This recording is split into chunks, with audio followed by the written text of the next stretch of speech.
So you're good. So please get where you can hear my voice. That would probably be good. And if I don't have to look too much this way, although I will, I don't mind looking over there, as long as you can hear me. And I'll try to be, I'm not good with standing in front with a microphone, but I'm going to try it. I like to walk around.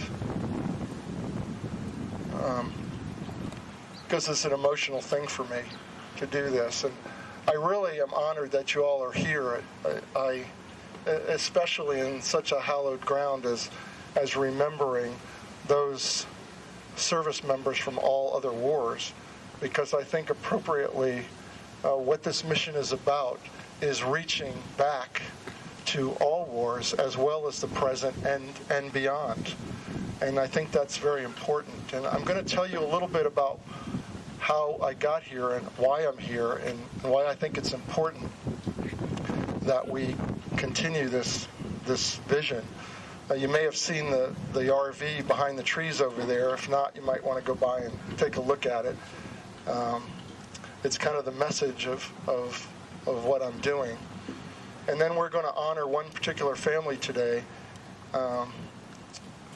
at the end of my message. And it really is honoring to them that you are here to share this moment. But let me start by saying that we've all heard the expression that freedom isn't free, and that became very real to me.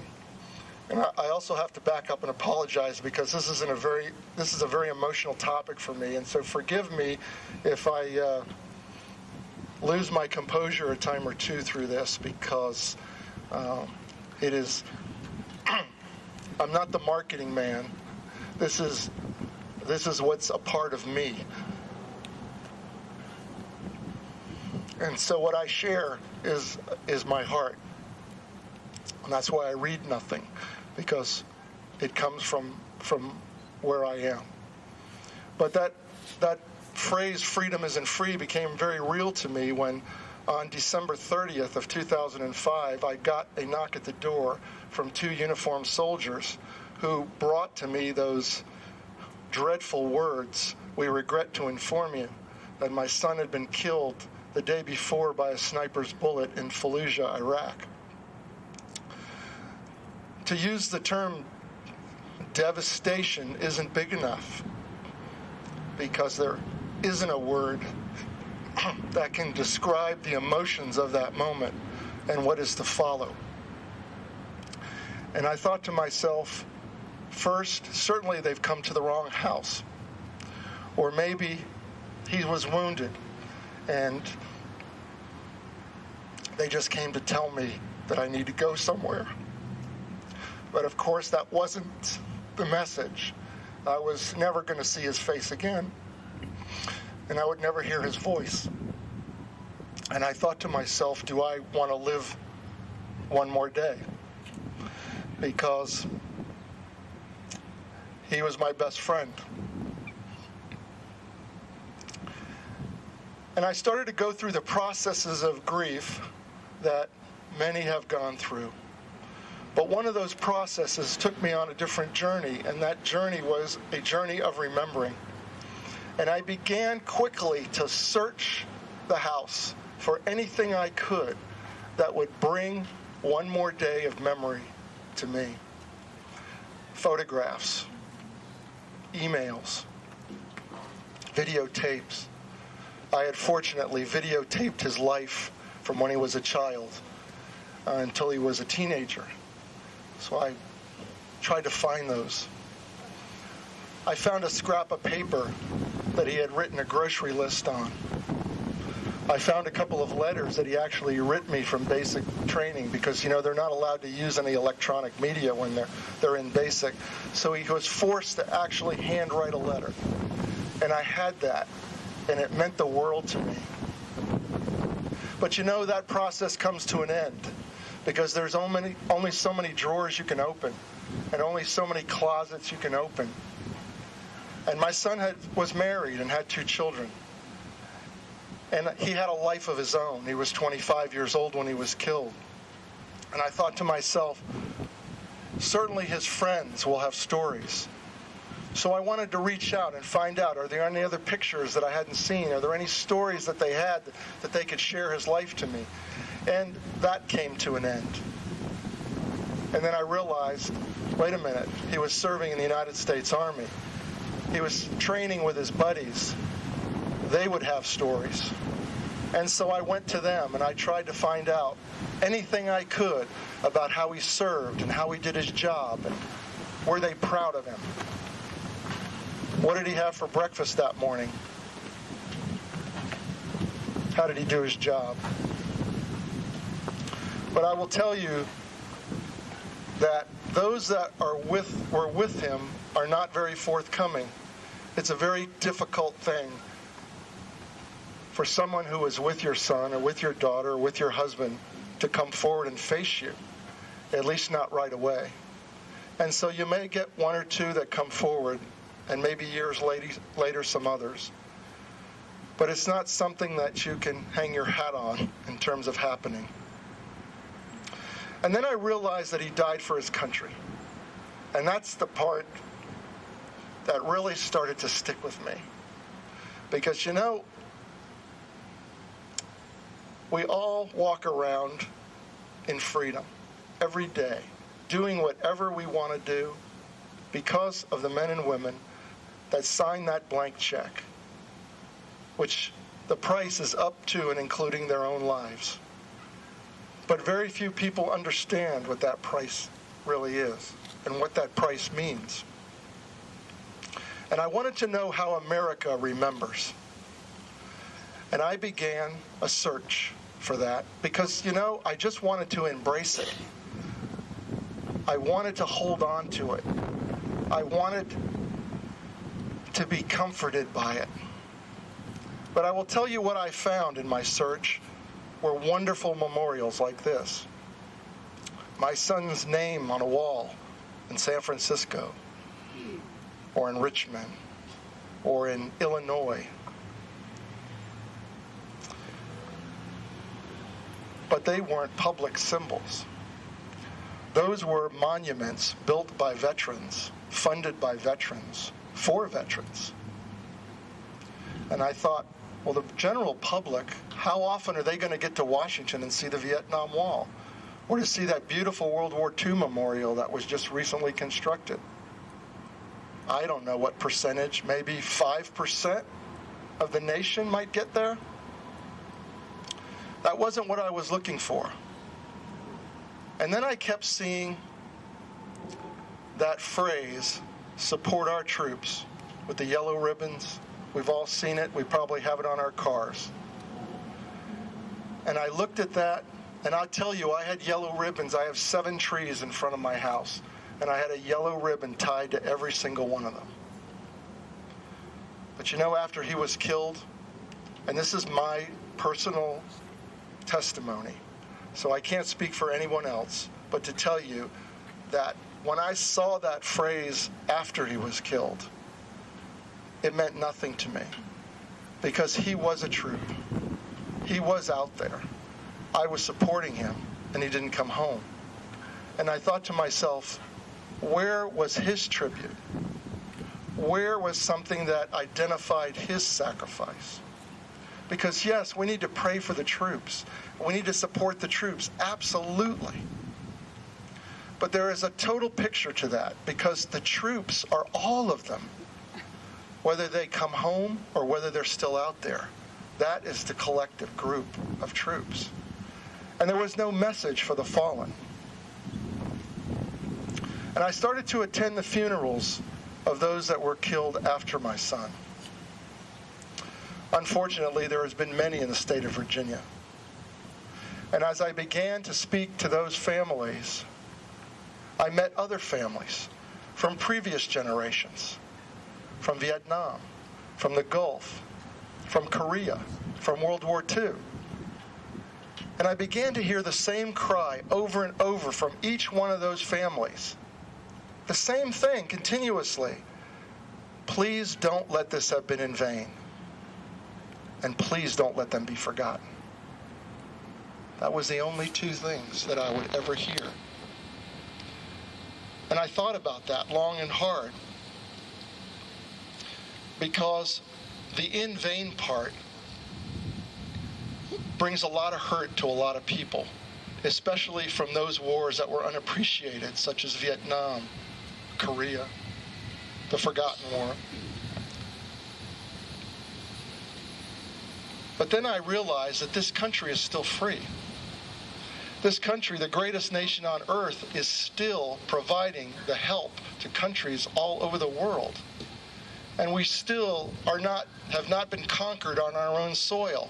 And so the in vain part became very clear to me. And I could answer that almost instantly.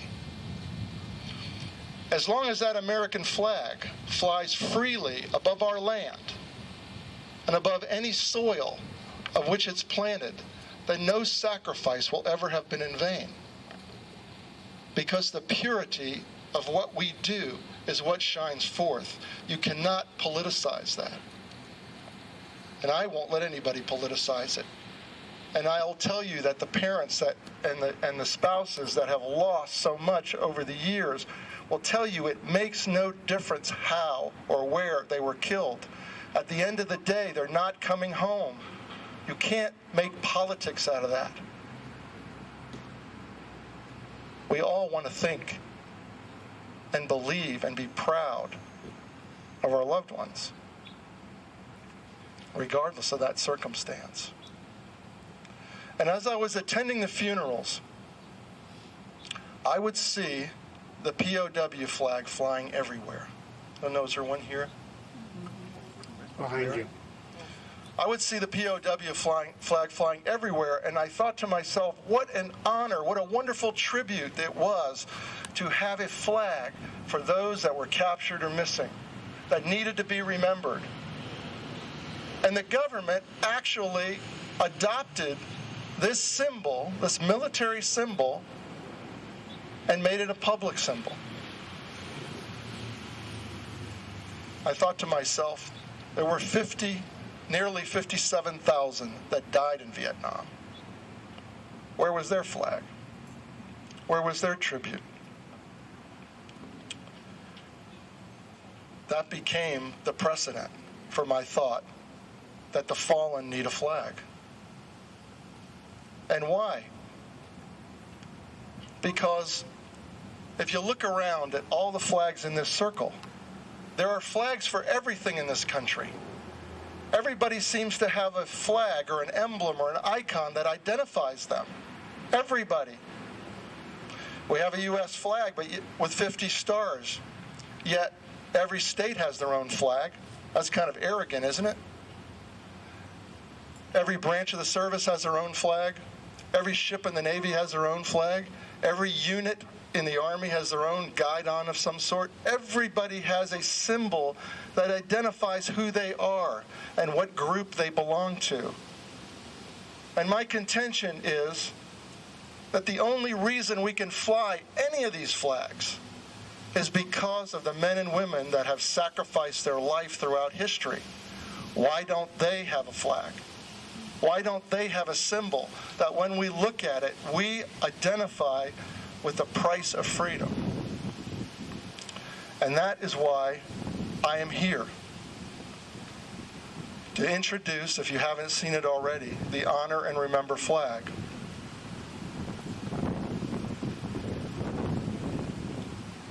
Need a volunteer. Dave, would you volunteer? Just hold that up. Assemblyman, would you help? Thank you. On May the 26th, 2008, the Honor and Remember flag was unveiled publicly to the nation. It was established to be a national symbol of remembrance, recognizing all those that gave their lives in service to our country from the beginning of our country's history to the present and the future. The symbolism behind this flag came from military and universal icons and understanding. because I wanted it to be distinct, I wanted it to be attractive, I wanted it to be easily recognizable and easily understood. The red field of this flag stands for the sacrifice of blood shed. What better color? American flag red. The white beneath that red signifies the purity of that sacrifice, because our men and women, each one of them, said to us, "Don't worry, I've got it covered. I'll be back." The blue star in the center, some of us may recognize, comes from a Blue Star banner that was begun in World War I, which was hung on the windows and doors of military families that had someone in active duty. The gold star, symbolizing that life was lost and not coming home. It's where we get the term Gold Star Mother, Gold Star Father, Gold Star Family, Gold Star Sister. Most people in the U.S. do not know what a gold star is. Even some in the military do not know what a gold star is. But they will. The folded flag beneath the stars stands for a life lost, an individual life lost. A folded flag handed to a family at the memorial of their loved one. The flames above it are an eternal reminder that we will never forget. And the words below, we will always honor their sacrifice and remember them specifically by name, because they are names. They are loved ones with families and extended families and friends and comrades. And they deserve to be remembered individually whenever possible and always. Because one of the things I realize is that it's not our nation's fault in terms of remembrance or the degree of remembrance. It's the way we've been programmed. Because if you think about it, we support our troops every day, but when we lose someone, our mind automatically goes, and at least my mind went there, to Memorial Day. That's the day we have to remember. And so it's easy for us to go, "Oh, that's really bad. I'm so sorry," and then move on with our lives because we're going to remember on Memorial Day. And what struck me was that I never forget. A day doesn't go by that I don't remember. And so I selfishly thought, maybe I can get everybody else to remember too. Maybe I can fly something so that at least then they see it. That symbolism will come to them. And so there is a bill in Congress right now, HR-1034. You guys don't have to hold that anymore if you don't want. HR-1034, the U.S. Congress, to make this an officially recognized flag of the United States, symbol of remembrance. It took 18 years for the POW flag to become officially recognized, just to give you a little context there. And about a year ago, several states started to call me and said, we don't want to wait for Congress. We want to fly this flag now for our families.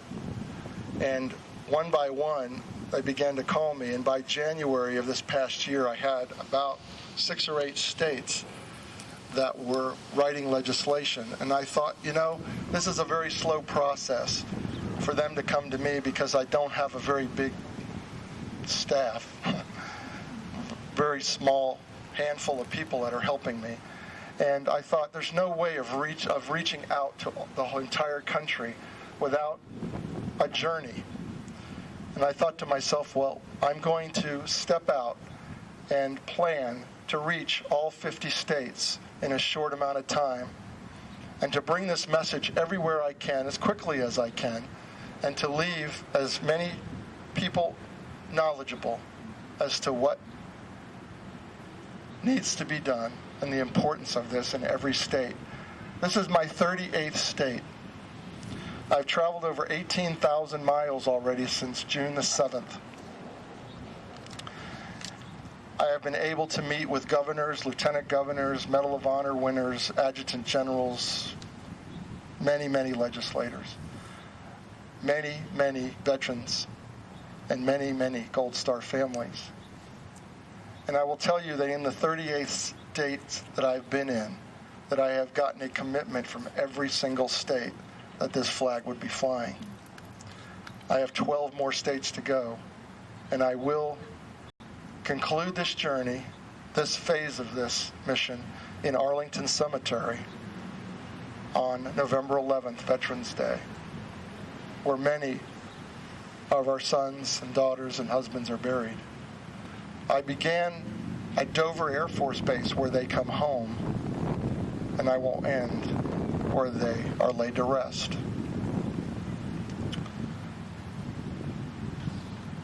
I'm going to move from that.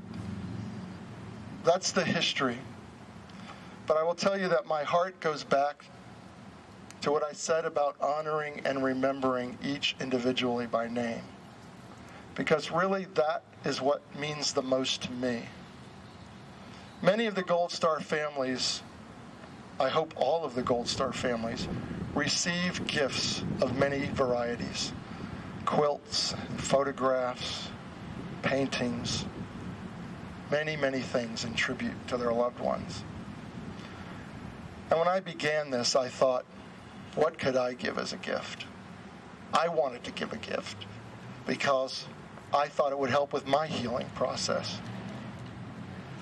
But I will tell you this before I move forward, is that I would give all of those gifts back if I could have one more day.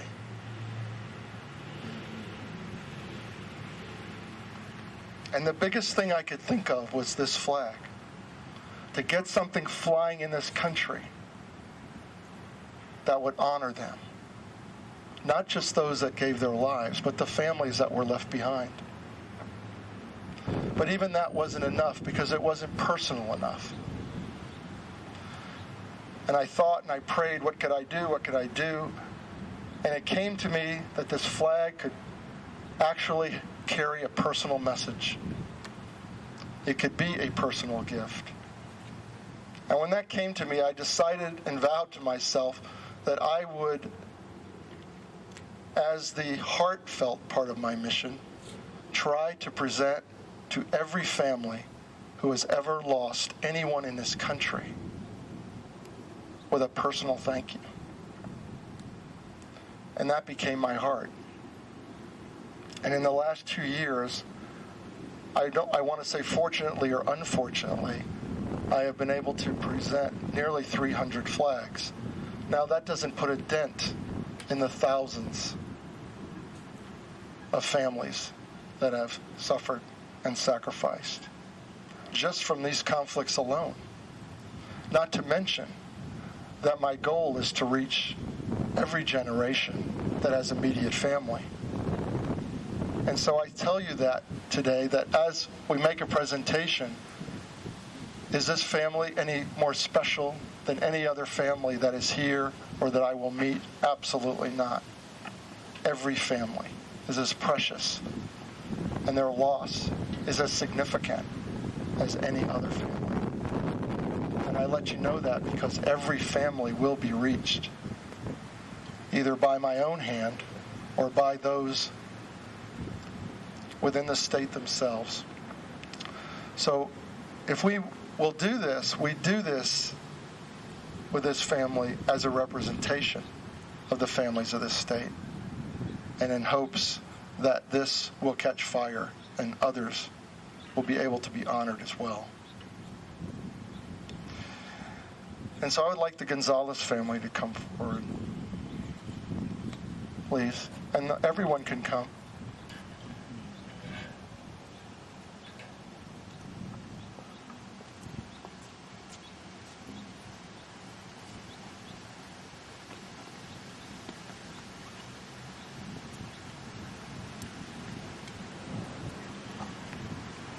I have to say that connections are made between families, amazing connections that may be small and minute from time to time, but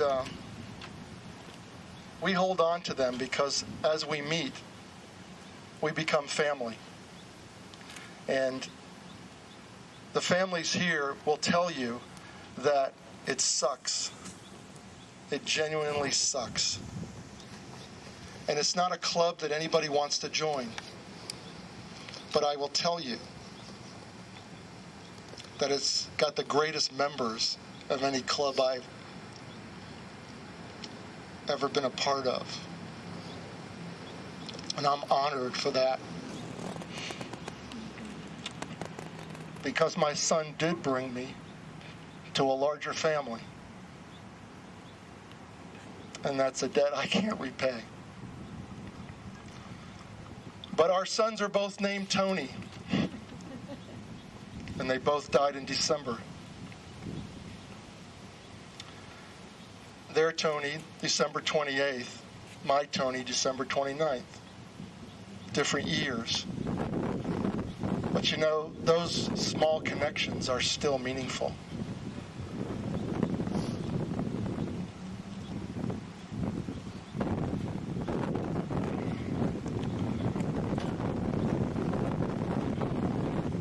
What I have to share, and this is why I don't like microphones, is what I have is an honor and remember flag folded in a triangular configuration. It's folded this way because it mirrors the American flag that was folded and handed to them at the memorial of their son. But the American flag was meant to stay folded, reverently and respectfully forever. The honor and remember flag is meant to be given in gratitude, a thanks, because of all the gifts that we get, of all the processes and pain that we go through. The one thing that we want, we can't have. But the second thing is gratitude. We want to know that people appreciated that sacrifice. And when there are no other words to say, and many of us don't know what to say, I believe that honor and remember will speak louder than thunder, just in its symbolism. And I have a certificate I'm going to read, and I'm going to unfold this. This honor and remember flag is presented with eternal gratitude and respect in memory of Corporal Tony T.J. Gonzalez. With this flag, we honor this patriot's unwavering dedication and remember his selfless sacrifice. By displaying this symbol collectively as a nation, we humbly recognize the enormity of your loss and respectfully say, thank you. It is my honor, Marilyn and Tony, to present this to you in honor of TJ.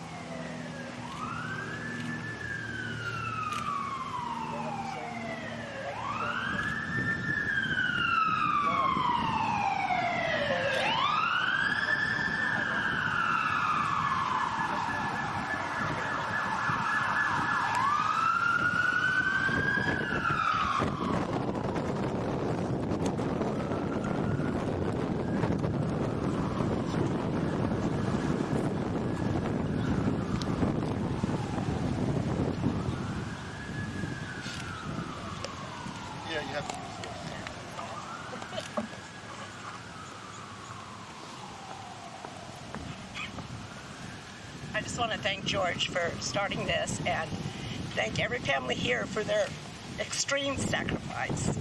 And, I knew I was going to cry. We go on. And our sons and our daughters and our brothers and sisters and dads, they believed in what they were doing. And it was important to them. So just, we all have to remember that and just keep going on and honoring them. And we'll fly this at our home and make sure that everybody knows, although our town's pretty small, so hopefully we can get it adopted and it can fly here with all these other flags and at other government buildings. Thank you, everybody.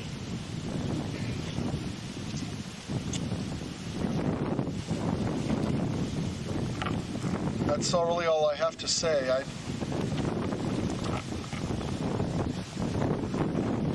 There's two things I will say. One is we've probably all heard the verse that there's no greater love than a man lay down his life for his brother. And my contention is that you take that one step further, there's no greater love than a man laid down his life for a stranger. And I think our loved ones are doing that every day at the risk of their own lives. And the last thing, I'll just end with a quote from President Kennedy, and that is just to validate the importance of remembering. He said that a nation reveals itself not only by the men that it produces, but by the men that it honors and the men that it remembers.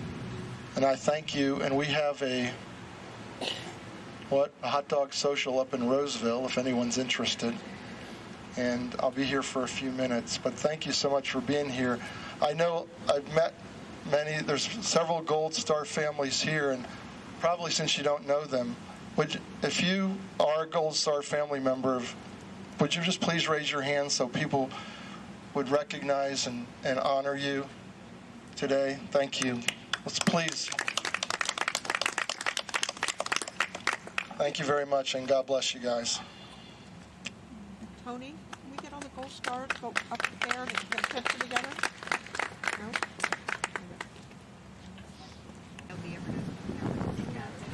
Look in the center. All right, big smile. Big couple, sir. Okay. All right, ready? Here we go. All right, thank you. Everybody. Not me. I want to see it from the TV. Let's hit record. It's a nice lens. Smile, George. Okay. About the fact that you can listen to Good Day Sacramento in Spanish on the secondary audio program if you like. We've got Andres and Javier upstairs in the booth. Javier. Putting the show in Spanish for you in their own special and unique way. So if you speak a little Spanish, I think you get a kick out of their broadcast. They're doing a completely different show up there. And if you could give us a report and make sure they're not saying bad stuff about us behind our back. Yeah. We'd appreciate it. Well, local man's found a way to honor the troops. He is on a mission, taking his idea to Washington, D.C. George Lutz designed a flag to represent fallen soldiers, and he joins us now live from Roseville. Good morning. Good morning. Thank you for the opportunity. Appreciate it. Well, thanks for being on the show. I heard about your story yesterday. So tell us about this flag. What makes it different from the American flag? Well, this is a flag that specifically recognizes all those that gave their lives in military service to our country. It's a specific recognition. You know, we have flags for so many things in this country that represent groups or organizations or states or branches of the service. And the one emblem that I saw that we were missing was something that specifically honored those men and women, that when you saw it, you would know that this was went with that phrase of freedom has a price.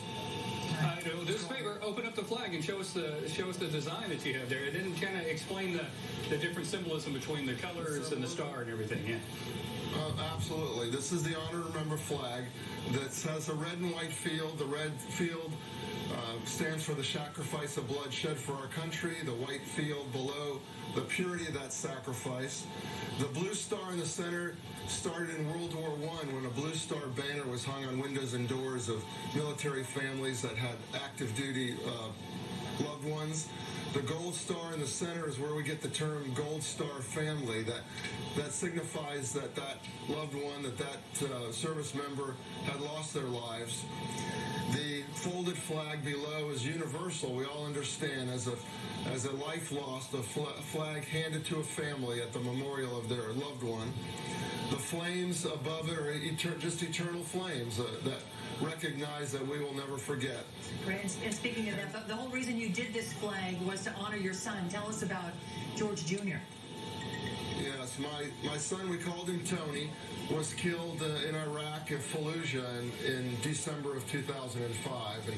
And out of that tragedy, I guess, and the pain and the processing of grief, I realized that I wanted the public to recognize sacrifice, not just for him, but for all the men and women throughout our history that have given their lives, and the families that have suffered so much and will continue to suffer for the rest of their lives. I think the one thing that we can do as Americans is appreciate and say thank you to those that have given so much for all of us. Where is this in the legislative process now, back in Washington, D.C.? We have a bill in Congress to officially designate Honor and Remember as a national symbol of remembrance. It's sitting in a committee right now, and we hope to be able to move that out. But state by state, I am working with legislators across the nation on making this individual state symbol of remembrance. You know, I'm traveling over the last 5 months to every single state. I'm on a 25,000-mile journey. This is my 38th state, and every single state that I have been to has made a commitment to fly this in their state for their families. That's fantastic. Okay, so the goal is can everybody fly the flag, or is it just families that have lost someone, or what are you trying to do? No, I want the flag to be established as a symbol for everyone to fly. Everyone can fly it now. I mean, we do have the flags available for anyone, but what we're trying to do is to get it flying federally and on a statewide level as well. Well, we wish you the best of luck with that. Oh, I'm sorry. Go ahead. No, I was going to say anyone can fly it. We do have a petition online if anyone would like to go to the website. Can I give the website or not? Sure, go ahead. I've got it up. Why don't you speak about it? I've got it right here. All right, honorandremember.org, all spelled out, honorandremember.org. We have a petition online. People can go, sign the petition, pass it on to their friends or coworkers or families anywhere in the country, and also fly the flag. Flags are available, and we appreciate any support we could get on this. Fantastic idea, and we are so thankful that you took some time to speak with us this morning. We appreciate it this morning, George. Thank you. I'm honored to be here. Thank you so much. George Lutz has this going. We're going to link honorremember.org to our website, gooddaysacramento.com. In the upper left there, click on Good Day Sacramento. Click on gooddaysacramento.com. Click on Show Info, and then today's date. And you can find out more about donating to it in this national campaign of remembrance, that he's calling it. It takes a lot of guts. You know, a lot of people would kind of crawl into a shell and mourn the loss of a child, and he's taking this and turning it into this huge national thing. So it can be easy to get the states to. I mean, each state is weird. Like we 50 all know little this. countries, and plus the District of Columbia. Yeah, very interesting stuff. Yeah, good luck with that, George. Marcus Allen is on special assignment all week long. He's going from New York City up to Canada to the Toronto Film Festival.